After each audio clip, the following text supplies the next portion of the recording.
Well, hello everyone. I'm back. I am better said on a little break, continuing my journey towards the chess Grandmaster title. And as you can see, it's been going pretty well. My last tournament, I gained about 30 rating points, where I managed to get to 2098. So close, a little bit of clickbait in the title, but I'm basically there at 2100 after a very big success at this international tournament that I played in Colombia. So I traveled here, didn't really have any expectations or goals, and I think it works out better that way. When I just say, you know what, I'm gonna try to give my best, play some good games, and maybe I'll have some good results. And in this case, I even surprised myself with a 2200 performance. I beat a 2160, drew a couple of 2100s, beat a 2000, a very interesting loss against an international master, and these are the games that are so important for our development as chess players as well.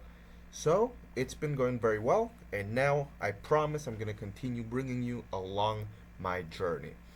So, in 3 weeks, and before that, there will be a lot more content, I am going to play another international tournament in the city of Bucaramanga in Colombia, where it's still not as strong as the last tournament, but a very good field. And then I'm actually going to be staying in the country to play another very strong international open tournament in the same city of Medellin where this tournament was played. So another tournament of this level, and the goal is now to get as close as possible to 2200. Now, let me show you one of the games that I played in the last event, which was the game that I won with the black pieces against this 2160. Funny story, I actually played against him about 2 years prior, where this guy beat me. He was 1900 and I was 1700 at the time. So here I finally managed to get my revenge. Good old Caro-Kann, this d3 line, hoping to get into this endgame, which is very comfortable for white. I wasn't aware of the details. I decided to play g6, a little sideline. Got the structure, which I'm very familiar with, where we're basically trying to undermine the center with a more modern approach. Queen e2, I take, knight e5, queen b6. The goal is to get the knight away from the square where it protects e5, forcing him to play knight b3, knight d7, knight f3, and here I would really like if you could pause the video, think a little bit about the options you have. What are our weaknesses in the position? What are white's weaknesses in his own position? What do we want to do? And after some calculation, let's see if you can come up with the move. Okay, so the correct move is e5. It's a very logical move, but sometimes, and I actually showed this position to one of my students, he said, oh my god, we would love to play e5, but we just can't because, well, there's more attackers than there is defenders. And at first sight, it might seem like, okay, if everyone just takes a few times on e5 at the end of the line, I do not have this rook e8 move to pin the queen, so this line just doesn't work. But that's where we need to think a little bit about the different move orders, how exactly do we achieve this goal, and we can actually make the move e5 work. So after e5, d takes e5, and very important to take with this knight, so that the bishop is forced to take. If we play with the other knight, then he has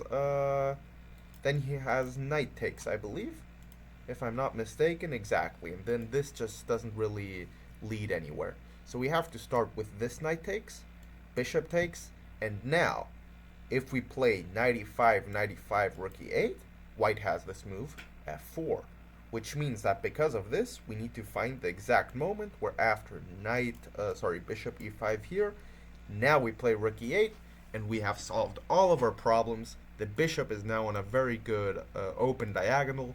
Our pieces are all very comfortable. My opponent played long castle. I take on e5, and I got this very nice position with the two bishop pair, the open center, a good pawn structure in the center, where I am just much better. I played a little bit imprecisely for the rest of the game, but eventually I managed to get myself into a rook endgame after bishop e5, which by the way was a time trouble mistake. It turns out there's some very crazy line. I thought this is just clearly a win. After knight takes, rook takes, there's this crazy move rook to a8, and it turns out I can never win this pawn without losing this one. That's some very deep analysis, which both of us missed during the game. But after rook a6, it is indeed all over, where I will just collect the pawn, and this king and pawn endgame is, of course, completely winning. I had a few other very interesting games in this tournament. The point is, I've been training, I've been doing very well, and the results are showing. So now I'm going to play two more very strong international events, and, well, hopefully we'll continue putting this graph even further up, going into the correct direction, and soon achieving more success. Now, of course, if you want to join me in the journey, you can subscribe, keep watching my videos. I will blog, or better said, vlog, the whole trip to Colombia, where I will play two more tournaments. And if you would like to work together with me, then you can visit my website, which is linked in the bio, where I talk a little bit more about myself. I give you my contact details, and there's a few different programs I have for us to work together. Anything from 2 hours a month, where I guide you a bit, give you some advice, all the way to this most advanced King program, where I will dedicate everything I possibly can in order to make you the best chess player you can possibly be. Where I'll even give you personalized files to work on every week. We will work for 4 hours a week together in calls, and there's anything in between. Once a week, we'll have a call, play some games. I'll talk to you every day. So if you're interested in that, then you can visit my website, which is linked in the bio. Anyway, I'll come back to you with some more content very soon. I very much appreciate you following me along my journey, and I'll see you next time. Bye bye.